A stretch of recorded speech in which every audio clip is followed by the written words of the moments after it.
안녕하세요. 결혼한 지 1년도 되기 전에 돈 뽑아 먹으려는 시어머니와 신우에게 질려서 이혼을 결심한 30대 여성이에요. 생각해보면 그 모든 과정에서 지 역할 똑바로 못한 남편이 제일 한심한 X지만요. 남편과는 지인의 소개로 만났습니다. 기관은 다르지만 둘 다 공무원으로 일하고 있어요. 남편도 저도 구급 공무원에서 시작한지라 벌이는 비슷비슷하고요. 아시다시피 박봉이에요. 제가 공무원이란 직업을 고른 건 솔직히 직업적 사명이라던가 국가를 위해 헌신하겠다 그런 마음은 아니었어요. 결혼하고 아이를 키우면서도 유지하기에 좋은 직업 같았거든요. 사기업보다는 업무량도 덜할 것 같았고요. 남편의 경우 아버님께서 젊어서 사업을 많이 하셨어요. 잘 돼서 큰돈을 만지신 적도 있었지만 외환위기 때 쓰러지셨고 이후로 예전의 영광은 되찾지 못하셨다네요. 그러다 몇 년 전 마지막이다 생각하고 주식 투자를 시작하셨는데 그로 인해 그나마 가지고 계시던 얼마 안 되는 재산까지 다 잃으셨답니다. 남편은 어린 시절부터 아버님의 흥망성쇠라고 해야 할까요? 그 모든 과정을 옆에서 직간접적으로 겪었기 때문에 무조건 안정적인 직장을 갖겠다고 다짐했다고요. 그래서 군대를 전역하자마자 바로 공무원 공부를 시작한 거지요. 구구절절 말이 길었지만 결국 한마디로 남편이나 저나 가늘어도 오래 버틸 수 있는 직업을 선택한 거예요. 요새는 힘들게 합격하고도 관두는 사람들이 많다는데 저희가 결혼할 때만 하더라도 공무원이란 직업이 결혼시장에서 인기가 좋았거든요. 그래서 저희 둘이 결혼한다고 했을 때 양가 어른들 모두 정말 기뻐하셨지요. 하지만 딱 한 가지 제가 친정부모님께 말씀드리지 못한 것이 있었으니 그건 바로 시댁의 경제적 상황에 관한 것이었습니다. 시댁 사정이 여의치 않다는 걸 알게 된 건 결혼을 며칠 앞두고 이리저리 집을 구하기 위해 동분서주하던 때였어요. 처음에 결혼 허락을 받기 위해 시댁에 인사를 드리러 갔던 날부터 어머님께서는 결혼할 때 저희 둘 섭섭하지 않게 해주시겠다 호언장담을 하시더라고요. 하지만 이미 남편을 통해서 오래전 아버님이 주식에 큰돈을 잃으셨다는 사실도 그래서 집안 사정이 녹록지 않다는 이야기도 들었던 상황이라 그런 어머님의 말씀을 쉽게 믿을 수 없었지요. 하지만 마음 한구석에서는 그래도 하나밖에 없는 아들 장가 보내려고 소위 따로 차신 주머니가 있으신가 하는 기대감도 있었답니다. 남편도 저랑 비슷한 마음이었던 것 같아요. 기분도 꽤나 좋은 눈치였고요. 그러다 상견례를 하던 날 저희 부모님 앞에서도 큰 소리를 치시는 걸 보곤 그때는 확실히 해주시려나 보다 생각이 들었고 정말 감사했지요. 저희가 모아둔 돈과 친정에서 보태주시는 돈 그리고 어머님이 얼마를 해주실진 모르지만 솔직히 적어도 5천은 해주시지 않을까 하는 생각에 예산을 대충 그렇게 잡고 신혼집을 알아보기 시작했어요. 그리고 결혼식을 코앞에 둔 시점에서는 신혼집으로 마음에 드는 몇 개의 매물을 두고 이리저리 비교를 하고 있었지요. 하지만 어머님께서 정확히 얼마를 언제 주시겠다 가타부타 말씀이 없으시대요. 그런데 저나 남편이나 어머님 말씀을 어찌나 믿고 있었는지 설마 하는 생각보다는 어떻게 여쭤봐야 어머님 기분을 안 상하게 할 수 있을까 그게 더 걱정이 되더라고요. 그러다 정말 이제는 결정을 내려야 된다 싶어서 남편과 시댁을 찾았습니다. 참고로 시댁도 친정도 그리고 저희 집도 다 서울에 살고 있었기 때문에 왕래하는 것 자체가 어렵고 힘들진 않아요. 시댁에 도착하니 어머님 아버님 두 분 다 댁에 계셨어요. 그런데 아버님께서는 저희가 온 걸 무척 반가워하셨지만 어머님이 보여주시는 태도는 뭔가 저희를 피하시는 눈치였지요. 그때 불현듯 불길한 느낌이 왔어요. 그리고는 아니나 다를까 어머님께서 해주기로 했던 돈은 못 해줄 것 같다 하시는 겁니다. 남편이 먼저 그게 무슨 소리냐고 약간 높아진 언성으로 물으니 어머님께서 그걸 바로 꼬투리 잡듯 지적하시며 돈을 맡겨놓았느냐 하시는 거예요. 그러면서 너희는 둘이 탄탄한 직장도 있지만 당신들은 나라에서 주는 연금으로 버티고 사는데 기어이 돈을 받아가야겠냐고 그렇게 결혼하면 니네 마음은 편하겠냐고 저희 둘의 양심에 물어보려나요. 제 성격이 원래 좀 긍정적인 편이에요. 안 좋은 상황에서도 좋은 것만 보려고 하는 편이고 그래서 이 와중에도 어머님한테 5천만 원만 기대해서 다행이다 그런 생각을 했지요. 그 정도면 대출을 받아도 허덕이며 갚아야 할 정도는 아니다 싶었고요. 그래서 친정 부모님께도 말씀드리지 않았어요. 결혼을 앞두고 걱정하게 하기도 싫었고 중간에서 난처해질 남편을 생각하니 그것도 마음이 안 좋았으니까요. 무엇보다 남편이 저한테 너무 미안해하니까 더 힘들게 하기가 싫었네요. 비록 약간의 애로사항이 있기는 했지만 저희는 그렇게 부부의 연을 맺었습니다.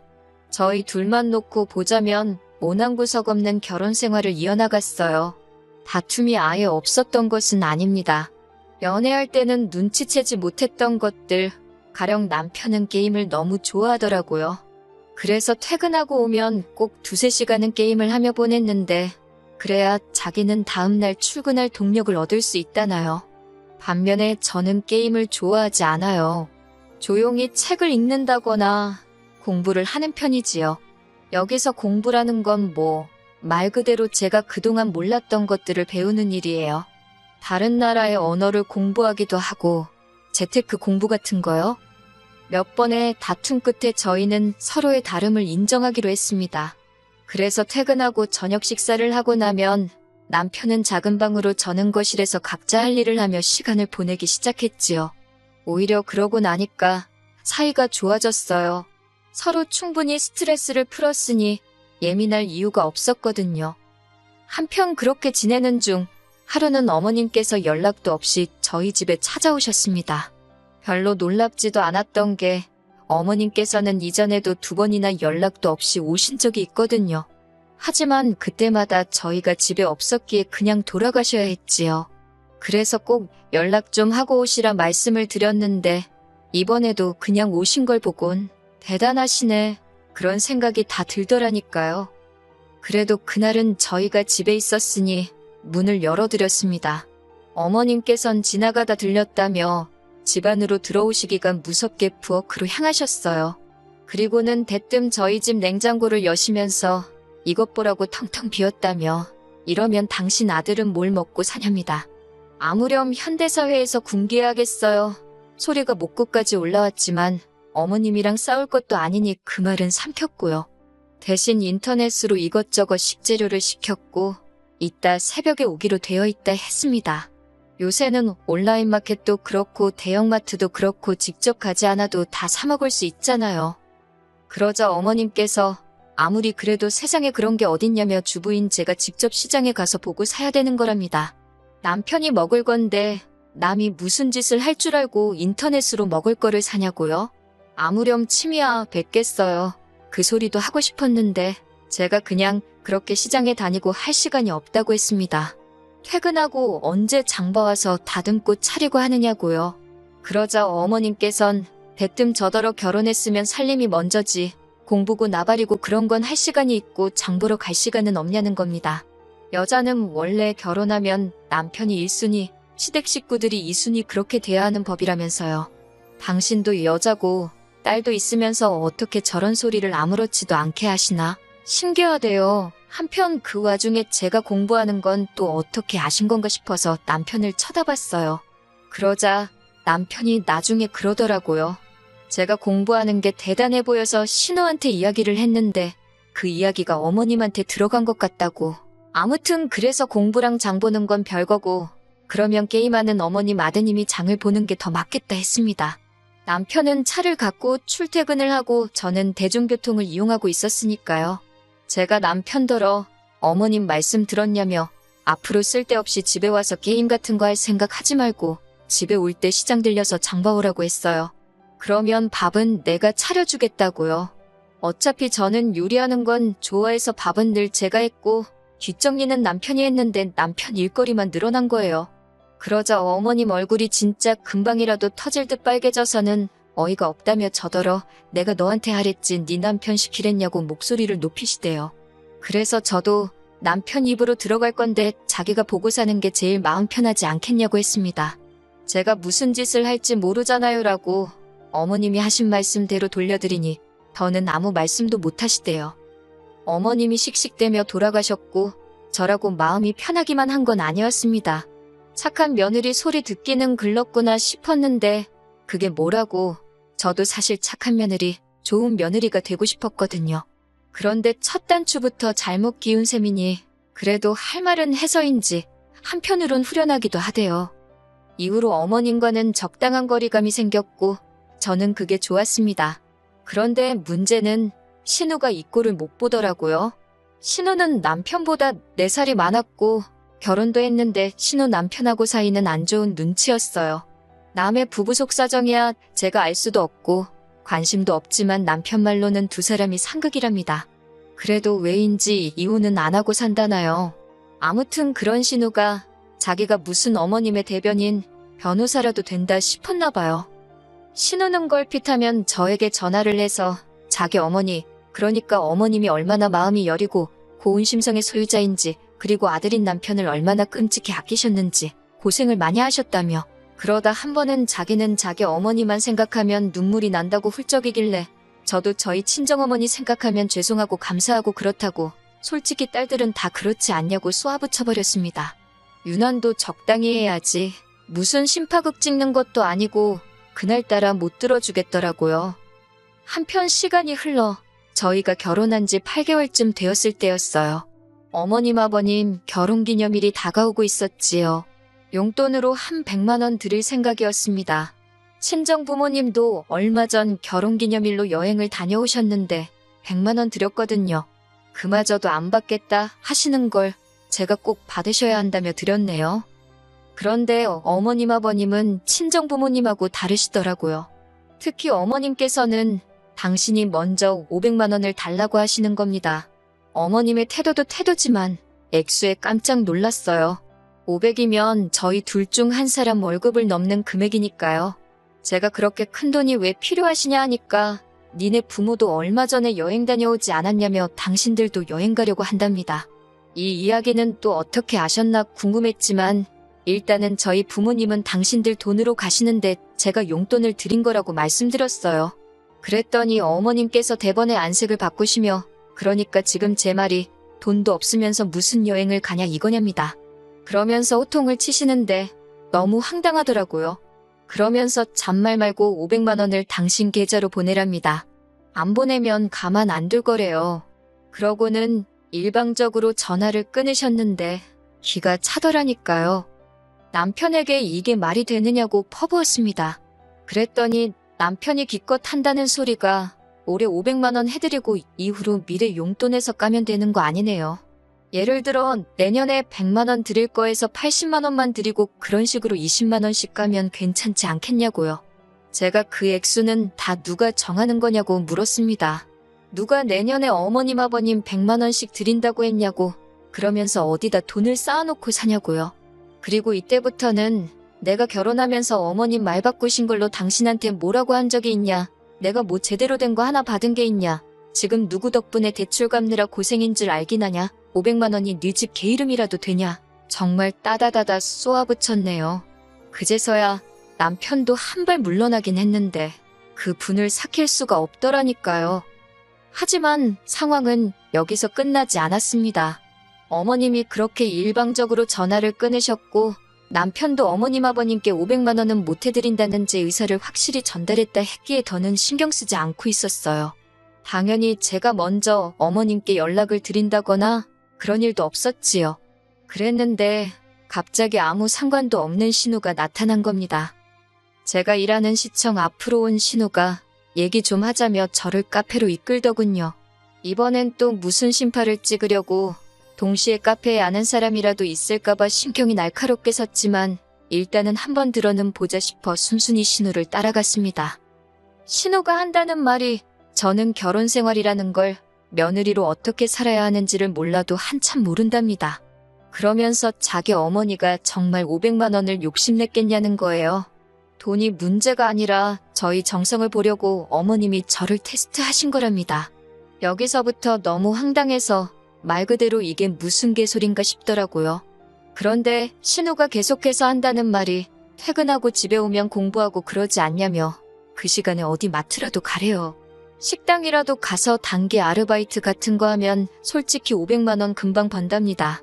그런 노력을 하면 500만 원이 아니라 300만 원만 드려도 어머님 아버님이 절 최고의 며느리라고 추켜 세워주실 분들이래요. 어이가 없어서 그럼 남편더러 배달이라도 시켜야겠다고 받아쳤어요. 그랬더니 아니, 자기 말을 어디로 들은 거냐며 며느리인 제가 벌어와야 되는 거랍니다. 시부모님을 향한 제 효심을 보고 싶으신 거래요. 말 같지도 않아서 아니 효도를 받아도 어머님 배 아파 낳은 자식인 형님이나 저희 남편한테 먼저 받으셔야지 왜 나한테 그러느냐 했어요. 그러면서 어머님 아버님 자식들 다 눈뜨고 버젓이 살아있는데 왜 저더러 고생을 대신 하길 바라시는지 모르겠다. 저희 친정부모님은 하나라도 더 해주고 싶어 하시는데 어머님 아버님은 특이하시다고 그랬지요. 그랬더니 신우가 갑자기 네가 그렇게 잘났냐? 니네 부모가 그렇게 돈이 많냐 하면서 불같이 화를 내더라니까요. 그런 신우를 보고 있으니 저도 너무 화가 나서 신우한테 더는 할 말이 없다고 쪽팔린 줄 알라고 한마디 남기고 먼저 자리를 떴네요. 집에 오니 남편이 거실에 있었는데 표정이 밝지가 않더라고요. 그새 신우가 일렀구나 싶었지만 표정이 왜 그러냐 하고 묻지도 않았어요. 그랬더니 입이 근질거렸는지 남편이 먼저 오늘 자기 누나 만났냐고 묻대요. 그래서 만났는데 헛소리를 하더라고 나한테 투잡 뛰어서 어머님 여행비를 벌어오랬다니까 그런 말이라도 알겠다고 하지 그랬냐고요. 순간 저는 제 귀를 의심했습니다. 그러면서 남편이 한다는 말이 저번에부터 어머님하고도 그렇고 왜 윗사람들이 말만 하면 무조건 싫다 못한다 그러냐나요?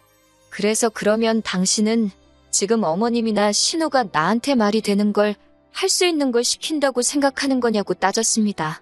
그랬더니 남편이 한다는 소리가 현명한 여자는 이해심이 넓대요. 이렇게 집안에 큰 소리 날 일이 없게 한다나요? 결국 그날 저희는 이혼 소리가 오갈 만큼 크게 다투고 말았지요. 그리고 그날 다툼으로 저는 생각지도 못한 남편의 속내를 알게 되었습니다. 남편 역시 어머님과 마찬가지로 제가 책을 읽고 공부를 하며 제 시간을 갖는 게 마음에 들지 않았던 모양이 돼요. 다른 집 여자들은 남편이 퇴근하고 오면 저녁 차려주고 남편 쉬는 동안 집안일도 대신 한다는데 저는 유별난 것 같답니다. 자기가 마음 편히 쉴 수가 없대요. 그래서 남편더러 기억상실이라도 걸렸냐고 우리 맞벌인 거 까먹었냐고 그러면 나도 공무원 때려치게 당신도 다른 남자들처럼 한 달에 1,000만 원씩 벌어오라고 했습니다. 그러다 냉전 상태로 들어갔어요. 어머님 아버님 결혼기념일은 다가오지 아마 남편 똥줄이 타긴 했을 거예요. 하지만 다 자업자득이다.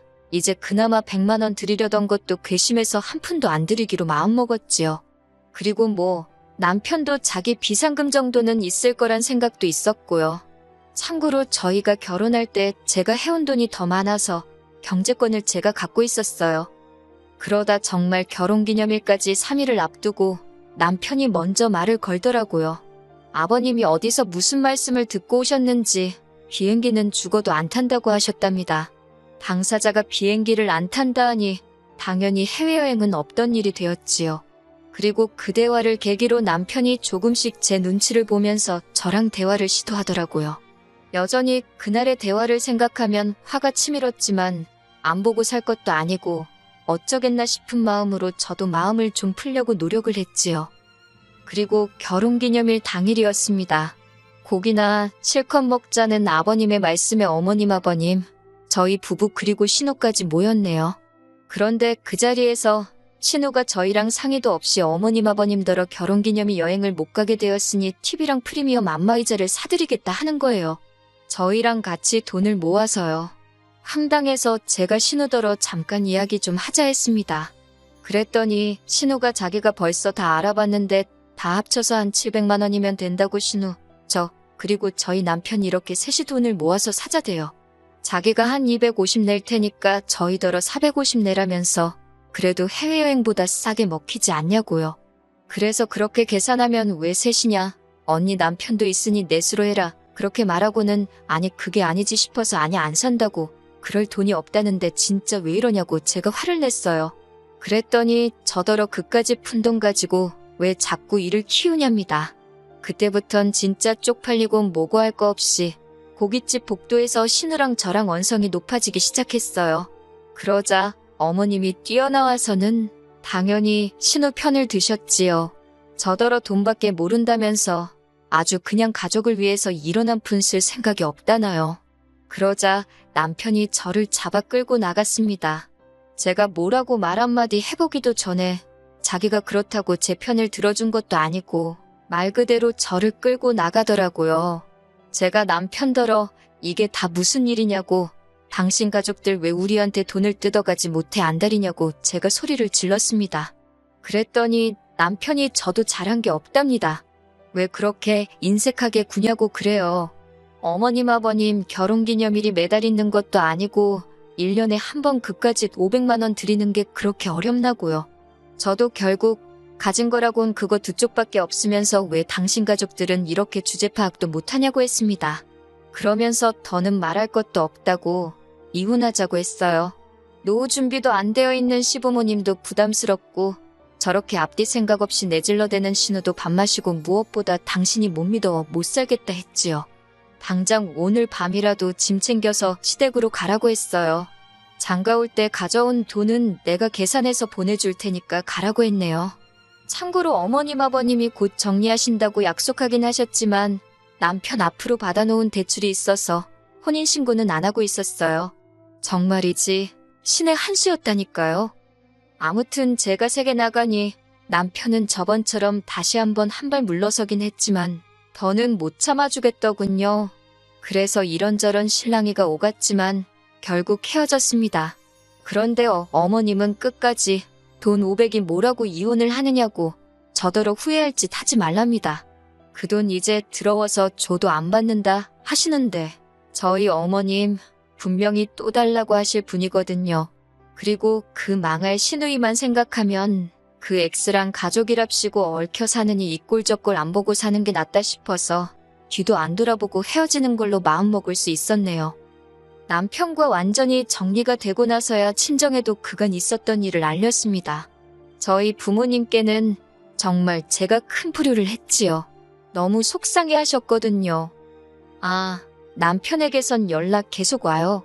하는 말이야 뻔하지요. 자기가 생각이 짧았다. 미안하다. 한 번만 더 기회를 주면 영원히 제 편이 되어주겠다. 됐다고 했어요. 나 자신은 내가 지킬 거라고, 당신은 이제 필요 없다고요. 그리고 저는 이후로 공무원 일을 하면서 틈틈이 전문직 공부를 시작했어요. 아직 1차만 합격한 상황이라 뭐라고 말씀드릴 순 없지만 잘 될 것 같은 기분이에요. 당분간은 더 나은 삶을 목표로 그것만 바라보며 정진하려고 합니다.